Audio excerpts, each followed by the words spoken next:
মজার পাঠশালা, হাতেখড়ি হবে অনলাইনেই। আমরা করব জয় একদিন।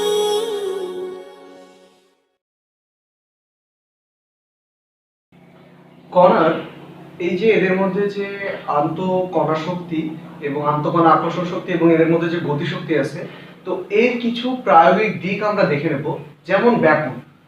ব্যাপন প্রক্রিয়াটা হচ্ছে যে কোনো মাধ্যমে যদি কোনো কঠিন তরল বা বায়বীয় পদার্থ স্বতঃস্ফূর্ত অর্থাৎ স্বাধীনভাবে ছড়িয়ে পড়ে চারিদিকের কণাগুলা, তাহলে সেটাকে বলা হয় ব্যাপন। সংজ্ঞাটা আমরা একটু ভালোভাবে দেখে নিই যে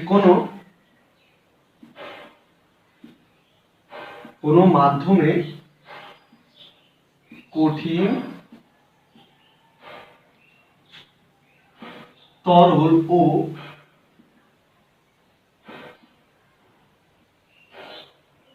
বায়বীয় পদার্থে, এখানে দেখো যে কোন একটা নির্দিষ্ট মাধ্যম হতে হবে এবং সেখানে কঠিন তরল বা বায়বীয় যে কোনো পদার্থেরই স্বতঃস্ফূর্ত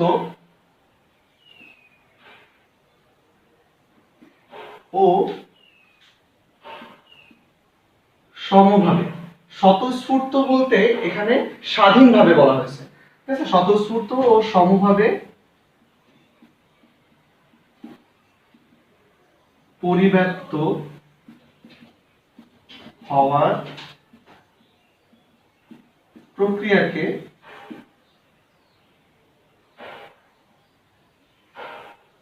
ব্যাপন বলে।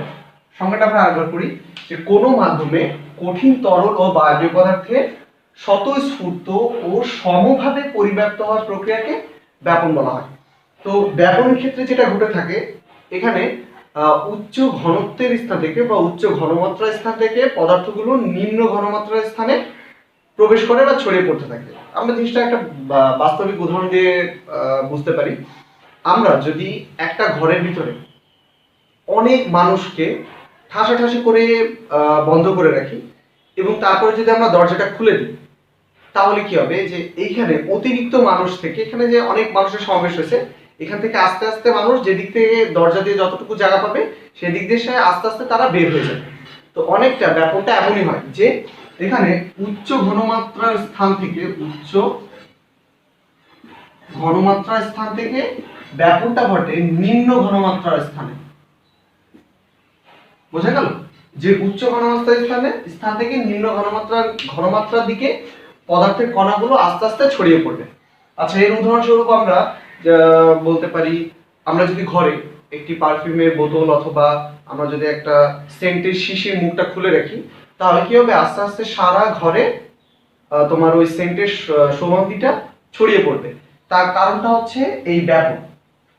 এখানে কি ঘটে যে শিশির ভিতরে সেন্টের ঘনমাত্রাটা বেশি থাকে, তো সেখান থেকে কি হয়, আস্তে আস্তে ওই সেন্টের যে কণাগুলো আছে সেগুলো নির্গত হতে থাকে এবং সারা ঘরে ঘনমাত্রা কম থাকে সেন্টের কণার, তো আস্তে আস্তে ওই কণাগুলো নির্গত হয়ে সারা ঘরে ছড়িয়ে পড়ে। এটা হচ্ছে ব্যাপনের উদাহরণ। এটা গেল হচ্ছে তোমার বায়ুর মাধ্যমে তরল পদার্থের ব্যাপনের ঘটনা। এখন আমরা যদি কঠিন পদার্থের ব্যাপনটা দেখতে চাই, তাহলে আমরা নীল রঙকে আমরা যদি পানিতে ছেড়ে দিই, তাহলে কি হয়, আস্তে আস্তে সেটা পানির সর্বত্র ছড়িয়ে পড়ে। এটা হচ্ছে তরল মাধ্যমে কঠিন পদার্থের ব্যাপন।